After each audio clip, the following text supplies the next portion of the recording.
Donc, merci beaucoup pour les compliments.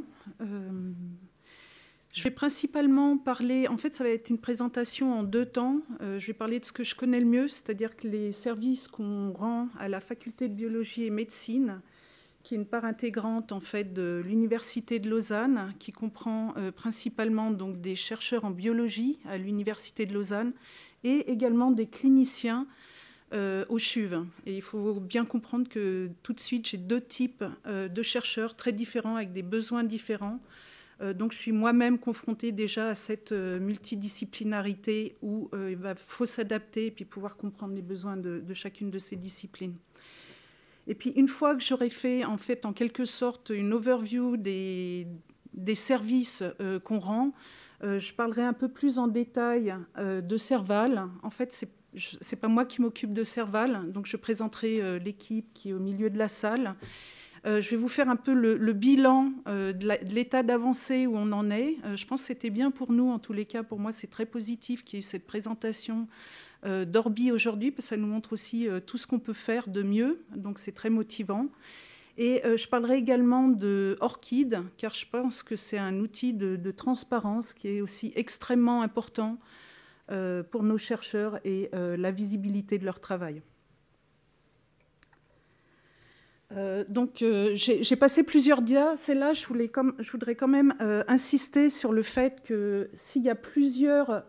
si on est tout à fait convaincu dans cette salle de l'intérêt de l'open access, notamment pour ma part, pour accélérer l'innovation et les progrès médicaux, aujourd'hui, je vais principalement parler de l'intérêt pour les chercheurs en termes de visibilité et ce qui est intéressant pour la faculté de biologie et de médecine, c'est-à-dire en termes de compétitivité.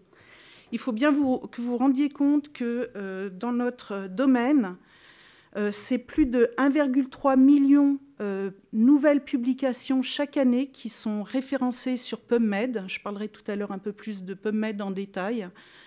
Donc c'est vraiment un réel problème d'infobésité, c'est-à-dire qu'un chercheur, même s'il a un travail excellent, si son travail n'est pas rendu visible avec un certain nombre d'outils sur le web, eh ben, il sera méconnu des autres chercheurs et il ne sera pas compétitif. Et par rapport au problème open access, comme vous le savez, ça a été mentionné également plus tôt ce matin, il y a 40 à 50% des publications qui ne sont pas visibles si elles ne sont pas rendues en open access. Alors, dans notre faculté, on n'est pas que green, c'est-à-dire que dans notre domaine en biologie médicale, il y a de très très bons journaux pure open access, tels que les journaux dans PLOS. Donc on encourage les 2 voies en fait. On s'est également calqué, comme moi j'ai dû commencer un peu en avance, j'ai principalement calqué notre stratégie par rapport à ce que le FNS prenait. On voit que c'est Swiss University, c'est aussi, je dirais, intercalé par rapport à cette politique. Et ce que je vais présenter aujourd'hui, c'est quelque chose qui a été validé par ma faculté et également par l'Université de Lausanne, à savoir qu'on privilégie aussi bien le gold, quand c'est des journaux de bonne qualité, en pur gold open access. On réfute absolument le hybride open access. Je pense que là, je n'ai pas besoin de définir ces concepts parce que je vois que c'est plutôt des spécialistes de l'information scientifique qui sont dans la salle. Et évidemment, on va aussi favoriser le green pour toutes les publications qui ont été faites dans des journaux à souscription ou bien hybrides. Et puis, peut-être pour faire écho à ce que Marc Robinson a dit ce matin, moi, à titre personnel, en tous les cas, j'encourage fortement les préprints, c'est-à-dire de déposer, de lire, de discuter, de citer et de reviewer des préprints. Alors, actuellement, c'est pas une voie officielle. Quand j'en ai parlé à Nicolas Fazel, il trouvait déjà assez compliqué l'histoire des post-prints. Mais clairement, quand je vois des chercheurs, s'ils me demandent, je pense que c'est une des voies du futur également pour avoir une très bonne visibilité. Là, ça reprend très rapidement les chiffres que professeur Bussy a montrés, à savoir, mais uniquement pour les publications de la FBM, en fait, à savoir qu'on se rend compte que c'est bien, on publie beaucoup. La qualité, je ne suis pas là pour en juger. Ce que vous voyez en bleu, c'est la totalité de nos publications, mais malheureusement, Ce que vous voyez en orange, ici, c'est tout ce qui a été mis en open access en suivant la voie Gold. Alors, c'est très difficile de différencier à ce niveau-là la voie Gold, pure open access ou hybride. On a certains outils comme le DOH pour le faire. Là, a priori, c'est principalement via des journaux pure open access. Et puis, les petits carrés verts, c'est ce qu'on a réussi à mettre en suivant la voie verte.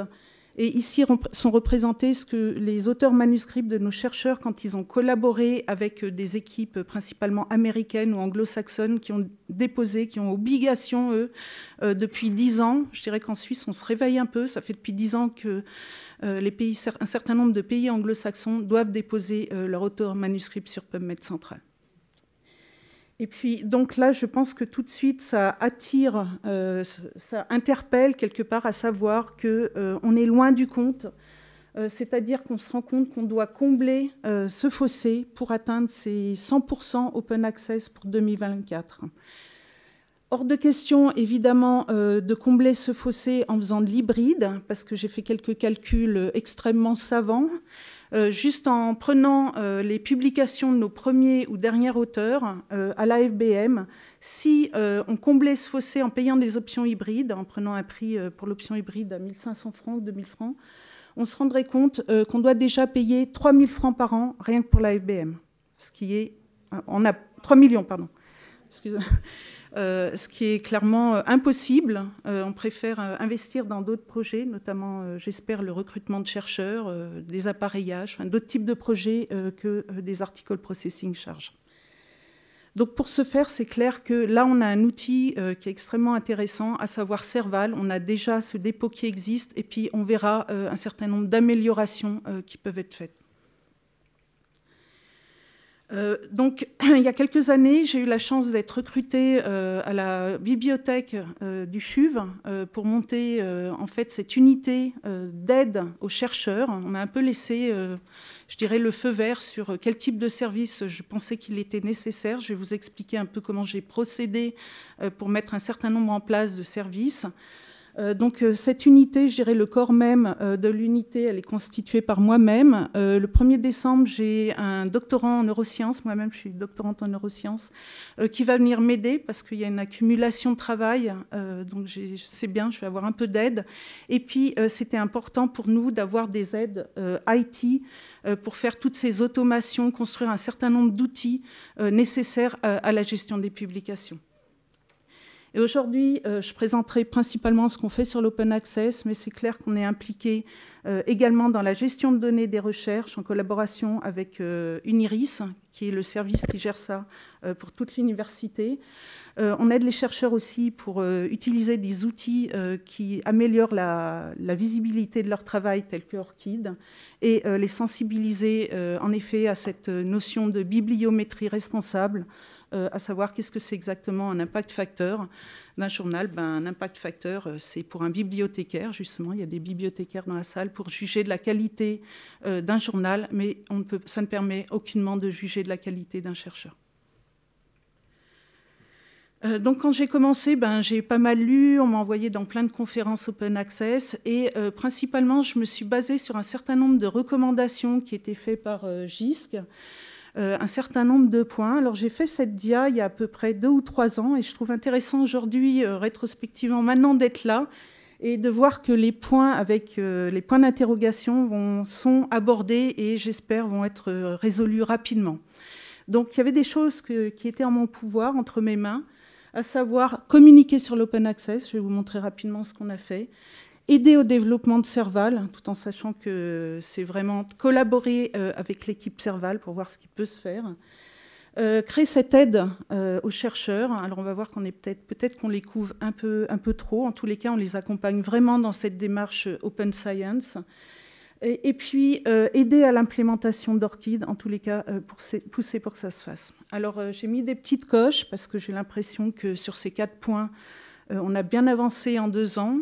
Et puis, les points d'interrogation, pour ma part, je suis très heureuse. Le vice-recteur, professeur Bussy, prend ça entre ses mains, parce que c'est clair qu'à un moment donné, sans les politiques, c'est quelque chose où on est assez dépourvu. Il y a quand même une notion demande en ces termes. Et je pense que même si on a fait des choses, on ne pourra pas aller très très loin finalement s'il n'y a pas une directive Open Access à l'Union. Et je ne suis pas payée pour dire ça, j'ai pas de... Alors, comment j'ai procédé? En fait, je suis allée voir sur tous les sites des bibliothèques des universités les plus connues, qu'est-ce qu'ils faisaient. Et également en Suisse, j'ai regardé un peu ce qu'ils faisaient. C'est intéressant, vous allez voir, après moi, il y a l'université de Genève. Ils ont présenté leur travail. Eux, ils étaient extrêmement avancés par rapport à ce que nous, on faisait. Et on a mis en place un certain nombre de services, beaucoup de communication avec des workshops, des présentations, des visites sur site. C'est bien, je connais, je pense maintenant, le CHUV et l'université de Lausanne par cœur. Notamment, pourquoi? Pour dire aux chercheurs qu'est-ce que c'est que leur droit d'auteur, pour comment ils peuvent se réapproprier ce droit d'auteur. Ils ne sont souvent pas conscients, finalement, de comment procéder.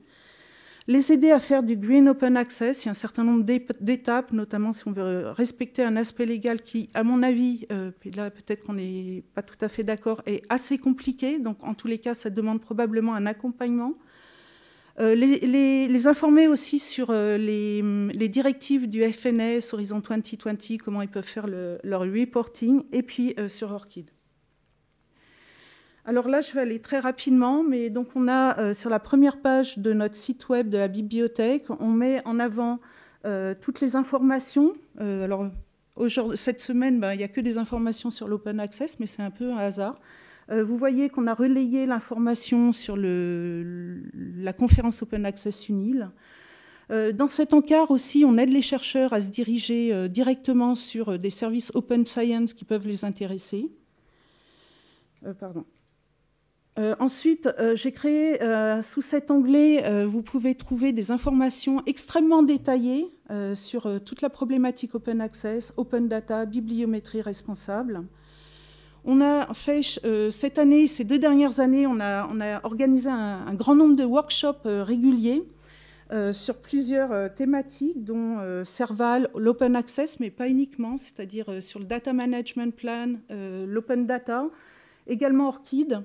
Et puis, par rapport à ça, donc on va continuer ces workshops, mais en fait, on a une sorte de format un peu plus adapté à chacun des instituts et des services en fonction de leurs demandes. C'est-à-dire que je ne peux pas présenter de la même manière un data management plan pour un service clinique que quelqu'un qui travaille sur de la culture cellulaire, notamment. Donc la manière de procéder, en fait, principalement, j'essaye de rentrer en contact avec le chef de département, le chef d'institut, le chef de service. Je lui présente l'ensemble des services qu'on a.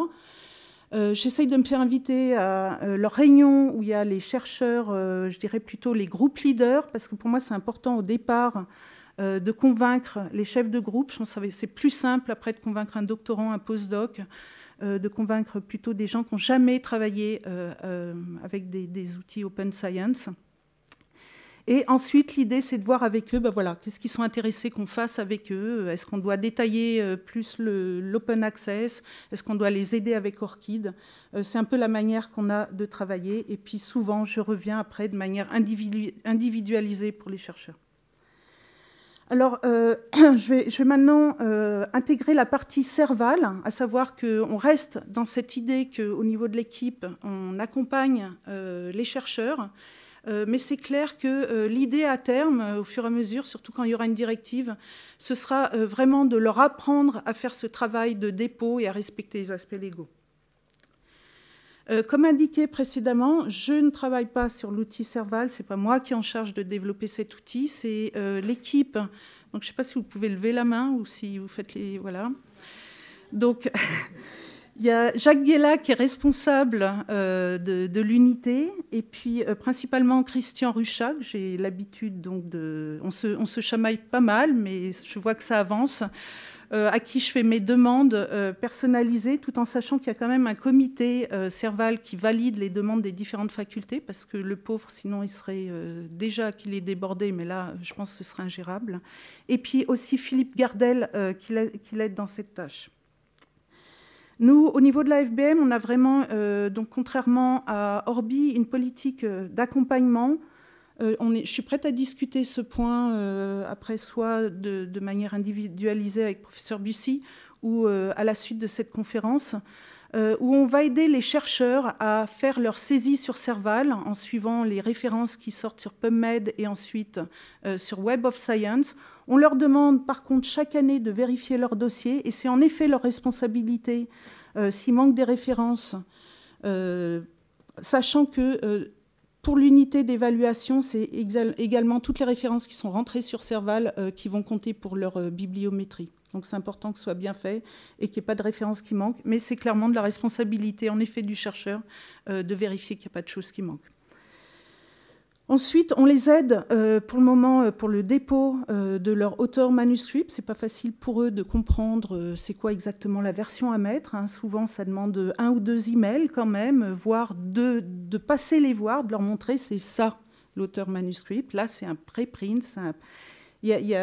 Selon les disciplines, la version peut se présenter très différemment. Et puis aussi, on valide toutes les références. C'est des références très propres. Alors moi, je ne suis pas bibliothécaire, et puis ça fait 2 ou 3 ans que ma chef, Isabelle de Quenel, me parle de références propres. Je suis de plus en plus convaincue, parce que quand vous avez un titre d'un article qui est mal rentré dans Serval, je pense que pour le retrouver sur le web, je ne suis pas convaincue que ce soit non plus évident. Par contre, je suis d'accord qu'on doit automatiser le process et puis vous allez voir ce que nous, on utilise dans notre faculté pour pas que la personne, le chercheur, il est hors de question qui commence à taper le titre. Donc, il peut, en utilisant certains identifiers, il peut rentrer ça dans une case et tout se remplit automatiquement. Depuis, alors je suis arrivée en 2015, mais le temps que je m'intègre, je dirais que depuis 2016, on a déposé environ 500 auteurs manuscrits de nos chercheurs à la FBM. Je pense que c'est un bon début. J'espère que ça va monter de manière exponentielle une fois qu'il y aura la directive. Ce qu'on a fait aussi, parce que moi, on m'a expliqué, je ne suis pas du tout IT, on m'a dit, pour que Google s'intéresse à Serval, il faut qu'il y ait des documents dessus. Donc, on a rapatrié tout ce qu'il y avait déjà en open access sur PubMed Central pour 2 raisons. Déjà, ça permet en effet d'augmenter la visibilité au moins au niveau local de nos chercheurs, c'est-à-dire que un chercheur sait ce que son voisin va produire.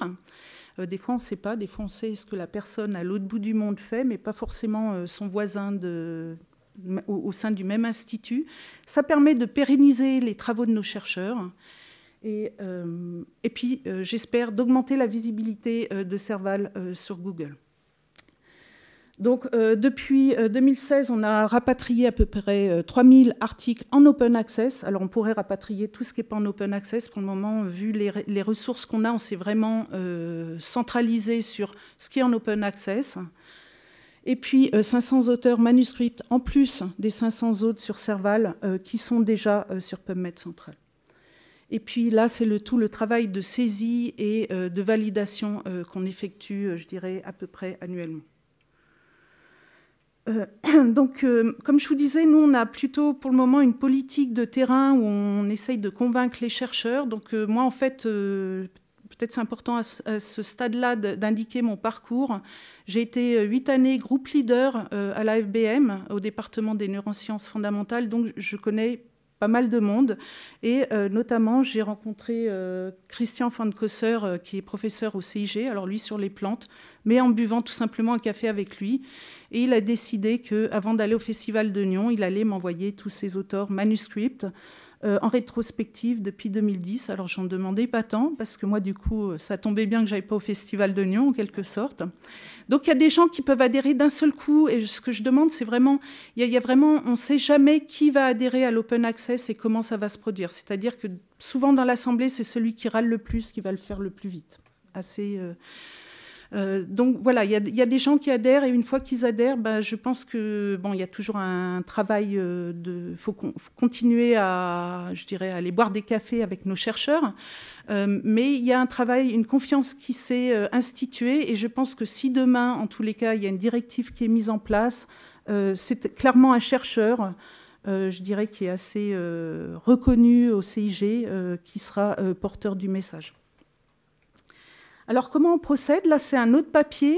Moi, j'ai rencontré Vladimir je ne sais pas comment ce nom se prononce, mais Katanaef, qui est au département de pharmacologie et toxico la semaine dernière, en fait, plutôt pour parler science et son papier avec lui. Puis au bout d'un moment, il me demande, mais est-ce que mon papier est en open access? Je dis non, ton papier d'Ancel n'est pas en open access.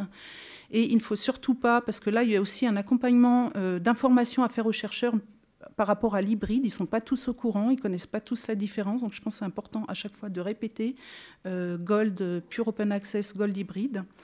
Et donc je lui ai dit que non, son article n'était pas en open access, que si son département payait l'option open access, c'était 6 000 francs pour son département. Donc il a été très scandalisé. En plus, il est russe d'origine, donc je pense que 2 fois plus, je dirais. Et la semaine d'après, j'ai reçu donc son article d'Ancel. Et je vais vous montrer, donc au moment où je faisais la présentation, je déposais son auteur manuscript. Et donc, vous voyez ici, je me suis référée à Sherpa Romeo. Ça, c'est le cas le plus classique qu'on rencontre, à savoir, on peut déposer le préprint, mais sachant que pour celle, c'est tout à fait nouveau. Je crois qu'il y a 6 mois, une année en arrière, ils n'autorisaient pas à ça. Donc, Sherpa Romeo, ça change tout le temps. C'est ça aussi qu'il faut comprendre. Ce n'est pas forcément un outil qui est très fiable non plus. C'est-à-dire que c'est bien de retourner aussi dans le journal, de voir ce que préconise le journal dans les recommandations aux auteurs. Là, on peut mettre le post-print, donc l'auteur accepted manuscript, mais sous certaines conditions. Hein, et puis, on ne peut surtout pas mettre le PDF, hein, sauf si on paye les 6 000 francs d'option. On peut mettre ce post-print à certaines conditions en respectant une période de 12 mois d'embargo. Alors, comment on procède sur Serval? Alors, tout d'abord, nous, en principe, on est aussi censé faire un lien via un DOI sur le site éditeur. Donc, la première chose qu'on fait grâce à un outil qui a été généré par Jérôme Sbinden à l'Abium, on va générer automatiquement une page de garde. Donc, on ne rentre rien à la main. On met devant le PDF le numéro de référence dans PubMed, le PMID. On glisse notre PDF dans l'outil et à la fin, on télécharge donc, le PDF avec devant cette page de garde qui explique clairement c'est un auteur manuscrit, ce n'est pas la version finale. La version finale, il faudra la citer de cette manière-là. Il y a un lien direct avec les DOI sur le site éditeur. Et c'est important aussi, il y a une petite phrase ici qui dit, en gros, c'est vrai que le Green Open Access n'est pas équivalent du Gold Open Access, à savoir que souvent on a le droit de distribuer, mais il y a certains droits comme des droits de réutilisation des images, dont le copyright appartient toujours à l'auteur ou bien à la maison d'édition. Donc cela, c'est quand même une limite aussi au Green. On rappelle à l'auteur que s'il a envie d'utiliser des informations aussi de ce texte, il va devoir contacter la maison d'édition. La problématique du versionning, on a vu que dans le cas présent, malheureusement, il ne peut pas déposer le PDF publisher, il peut déposer l'auteur accepted manuscript. Et qu'est-ce qui se passe? Là, vous êtes dans l'interface Serval maintenant. Vous avez, donc, il y a tout un workflow qui demande aux chercheurs de faire différentes étapes. La première étape, c'est de remplir les métadonnées de l'article.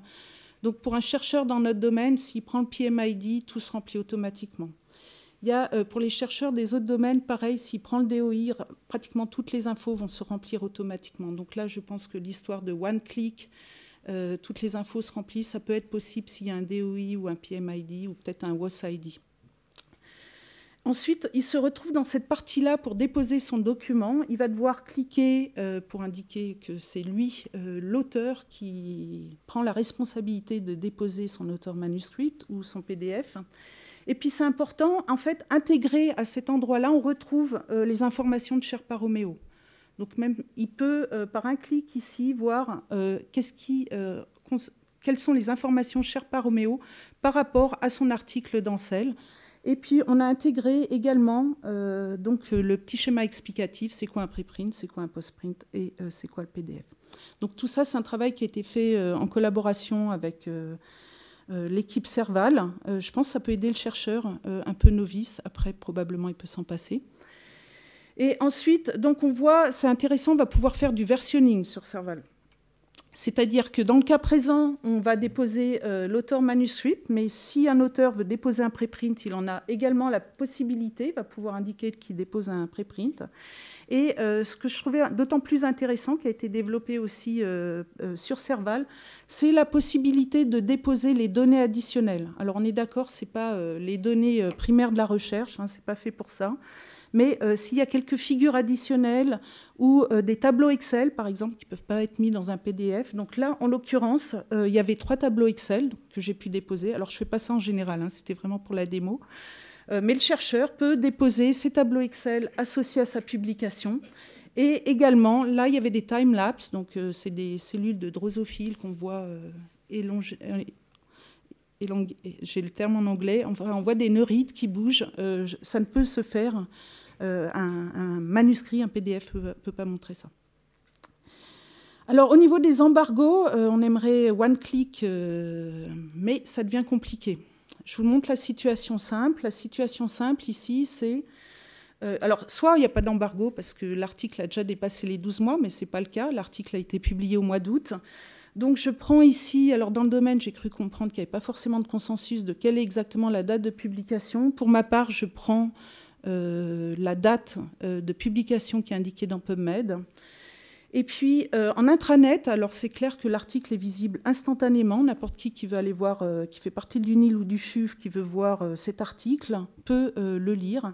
Et puis, malheureusement, sur le web, il faudra attendre 12 mois additionnels. Mais le chercheur peut, dès le départ, poser l'embargo. Et ensuite, il n'a plus à se soucier de ce qui se passe avec son article. Ça va se faire automatiquement. Et instantanément, ce qui est intéressant aussi pour l'auteur, c'est que ce qu'on a déposé sur Serval va apparaître sur son profil Uniscience au niveau de l'université. Donc ce que vous voyez ici, c'est des PDF en Gold qu'on a rapatriés automatiquement. Je pense que demander aux chercheurs de le déposer, si finalement on peut faire ça automatiquement, je pense que je ne vois pas trop l'intérêt personnellement. Et puis là, vous voyez l'article, celle qui a été déposée, et quelqu'un peut y accéder via intranet ou en contactant le chercheur par email. Et puis j'attends le petit push button que j'ai demandé moi il y a 2 ou 3 ans. Donc c'est bien que le vice-recteur puisse pousser dans ce sens-là. Alors, pourquoi ça semble simple? Pourquoi en même temps ça peut être très compliqué? C'est qu'à chaque fois que je consulte Sherpa Romeo, je tombe sur des exceptions. Alors c'est peut-être lié à notre discipline, mais il y a beaucoup de... Chacun des journaux a une politique extrêmement différente. Et par exemple, là, c'est un article dans PNAS. Donc, c'est des journaux qui sont extrêmement prisés par nos chercheurs. Et puis, donc, notre vice-doyen de la recherche à l'AFBM, Nicolas Fazel, publie au moins 1 ou 2 PNAS par année. Et à chaque fois, il veut m'envoyer son PDF. Et je lui dis, non, ça, il faut mettre le post-print parce que le PDF, on ne peut pas le mettre. Et puis, en fait, récemment, la semaine dernière, j'ai découvert qu'on va pouvoir déjouer un peu le système, à savoir qu'on peut mettre le PDF sous certaines conditions. Quelques mois en arrière, on pouvait uniquement le mettre sur l'auteur personal website. Ça veut dire quoi, l'auteur personal website? Ça veut dire un petit site qui se crée lui-même, mais ce n'est pas le site institutionnel. Et ce qui a été rajouté depuis, c'est ça, sur le site employé. Donc, à partir d'aujourd'hui, et donc au cours de cette présentation, j'avais le droit on va avoir le droit de déposer uniquement au niveau web, mais pas sur notre dépôt institutionnel, donc pas sur Serval, le PDF de l'auteur. C'est pour ça que on retourne sur Serval. Alors, je coche pour mon vice-doyen. Après, je lui demande de tout vérifier. Hein, c'est lui qui est responsable de ce que j'ai mis. Et il vérifie. Je mets bien, dans le cas présent, que c'est la version finale.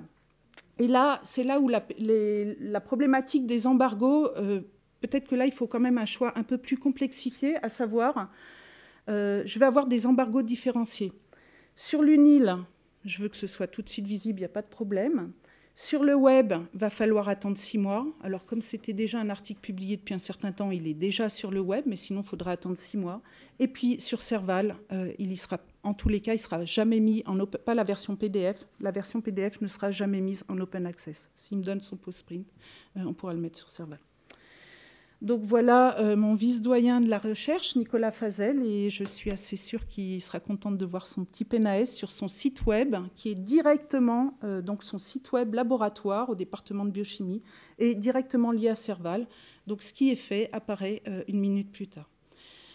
On est d'accord que là, on se limite quand même à une visibilité locale. C'est très bien de voir ce que fait le voisin dans notre institution, mais ce qu'on souhaite, nous, c'est avant tout quand même être visible au niveau international. Donc, dans ce sens-là, les améliorations qui ont été faites sur Serval, le site a été traduit en anglais. Donc, si un anglophone, un chinois ou n'importe qui tombe sur Serval, il comprend les types de documents et la référence qu'il trouve. Également pour la personne qui va devoir effectuer les saisies. En termes d'indexation de Serval, on en a beaucoup parlé ce matin. Moi, je pense qu'il y a des progrès à faire. Je ne sais pas quel type de progrès, parce que je ne suis pas du tout spécialisée là-dedans. Je suis prête à aider s'il faut mettre encore plus de documents, mais c'est à peu près la seule chose que je pourrais faire. Pour le moment, alors j'ai pris un exemple avec une référence que moi j'ai déposée. C'est clair qu'il y a un certain nombre d'agrégateurs comme Base, OpenAir, on en a entendu parler demain, et Google qui vont trouver la référence. Mais si je regarde sur Google, ma référence Serval, elle sort qu'ici. Et des fois, elle ne sort pas, ou des fois, elle sort en 3e page. Là, je pense qu'il y a un travail à faire. Peut-être de voir si on peut être visible via Google Scholar. Et puis, pour nous, c'est un peu le Graal, c'est-à-dire que ce qu'on aimerait dans notre domaine en biologie médicale, c'est que les références Serval soient accessibles directement via PubMed, parce que nos chercheurs, en général, c'est de cette manière-là qu'ils vont faire leur recherche. Et pour ce faire, il y a un projet LinkTout qui est sorti en mars dernier, qui permet aux institutions et aux dépôts institutionnels de faire ce lien. Mais pour ce faire, il faut avoir 1000 références qui sont en open access sur notre dépôt institutionnel, mais pas sur PubMed central. Alors on en a à peu près 800 actuellement. On voulait vraiment booster cette démarche, encourager les chercheurs à faire. Et pour ce faire, donc, sous l'initiative de notre service, la FBM propose 8 grants open access à tous les chercheurs qui seront en règle avec l'open access pour 2015-2016, à savoir que tous leurs articles originaux qui signent, où ils sont premiers ou derniers auteurs, doivent être en open access, alors soit en suivant la voie Gold, et si ce n'est pas le cas, les retardataires doivent absolument déposer sur Serval. Alors on va voir si, en tous les cas, je pense que c'est un exercice pour voir si ce type d'encouragement marche. Et puis ORCID, très rapidement, parce que dans la salle, vous savez tous ce qu'est ORCID. Tout le monde connaît ORCID? Alors, je passe très rapidement. Vous savez que c'est un système de communication, et notamment, ce qui nous intéresse ici, aujourd'hui, c'est le lien qu'on puisse faire entre notre profil ORCID et notre dépôt institutionnel et le profil de nos chercheurs sur le site de l'Université de Lausanne. Je pense que pour moi, c'est un outil extrêmement fabuleux de transparence et de visibilité, parce que à chaque fois que sur un petit article, vous verrez la petite pastille verte, si le chercheur a bien rempli son profil, on peut tout de suite savoir ce qu'il a produit. On lit un article, on veut savoir s'il y a d'autres choses qui peuvent nous intéresser, des données qui sont accessibles. On clique sur son profil ORCID, et si le chercheur l'a rempli, on peut trouver toutes ces informations. Là encore, on a eu une démarche, je dirais, d'accompagnement, en tous les cas pour les cadres académiques qui ont des postes stables chez nous, c'est-à-dire qu'on a aidé certains chercheurs, PI, à faire leur ORCID, à bien remplir leur ORCID, parce que la plupart me disaient « mais c'est bon, j'ai ORCID ». En fait, ils avaient juste le numéro, puis là, c'est difficile. Donc, et notre technique, c'est un peu en 1h15, 1h30, vous rentrez et vous ressortez, votre ORCID est à jour. Après, on vous explique comment le mettre à jour régulièrement. Ils savent utiliser l'outil. Donc là, c'est tout le département des neurosciences cliniques fondamentales qui sont venus. Alors, ils ont un peu râlé de venir prendre des cours à la bibliothèque, mais je pense qu'on peut les interroger. Je crois qu'ils étaient heureux à la fin. Résultat des courses, la semaine dernière, j'ai regardé. Alors, il faut comprendre que ORCID a été implémenté au niveau de l'université sous l'impulsion des bibliothèques. Mais ensuite, c'est clair que la position de professeur Bussy et du rectorat pour pousser pour l'implémentation de ORCID au niveau de l'université a été primordiale. Et la semaine dernière, quand j'ai contacté ORCID, au niveau des statistiques, on a à peu près 900 chercheurs UNIL, 700 et je dirais à peu près 700 chercheurs du CHUV. Après, savoir s'ils ont bien rempli leur profil, c'est des choses, on a du mal à voir les stats détaillés. Donc le profil ORCID de nos chercheurs est maintenant lié à une science. Et également à Serval, c'est-à-dire toutes les références que vous avez rentrées sur Serval, parce que ce qui énerve les chercheurs, c'est de rentrer plusieurs fois leurs références, va pouvoir être directement repris de Serval. C'est-à-dire quelqu'un qui a mis à jour son dossier sur Serval, il n'aura pratiquement plus rien à faire en rétroactif sur ORCID. Il rentre sur sa page Serval, il récupère et il importe tout sur son profil ORCID. Là, par exemple, c'est une référence que j'ai importée de Serval. Alors, elles sont extrêmement complètes. Il y a le DOI, le lien sur PubMed, le lien aussi sur Web of Science pour les taux de citation. Et ce qui est intéressant dans le cas présent, un lien sur l'auteur manuscrit que j'ai déposé sur Serval. Donc, c'est à nouveau une nouvelle manière, je dirais, de communiquer notre production scientifique.